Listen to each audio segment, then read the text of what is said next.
My dad was an amazing, brilliant, compassionate, curious, visionary, charming, funny, and loving man, and the best father I ever could have asked for. The way he loved, adored, and supported me and my mom set a high bar for me in all of my relationships.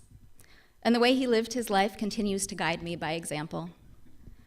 Both in his own decisions, like leaving a job that he felt was killing his soul, and his advice to me, he encouraged me to live a life that was authentic to my own happiness. He would say things like, "Okay, that's what you're supposed to do. What do you want to do?" He was incredibly optimistic about us having the power to shape our own lives and the world.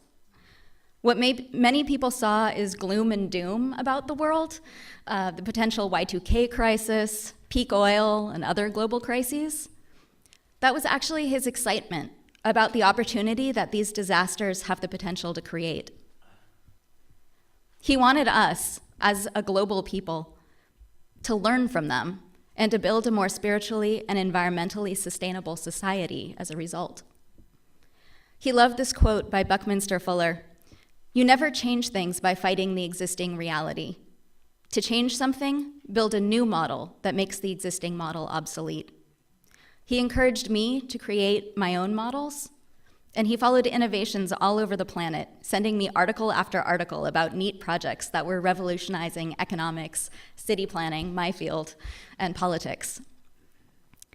His idealism inspires me to aim for a world that's not just a little less dysfunctional than this one, but actually embraces the revolutionary possibility of a society based on fairness, compassion, connection, and community. I wanted to show you all this cartoon. David, if you could put up it's a New Yorker cartoon. Yeah. And for those of you, and I think it highlights his sense of humor about the most important things. He always had a sense of humor, even about the most serious, important things.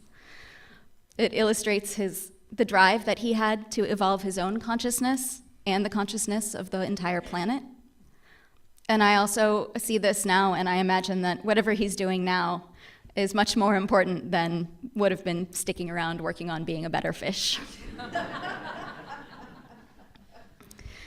The way he worked for and dreamed of a more evolved world will continue to guide me and those who loved him, as will the way he felt and loved with his whole heart.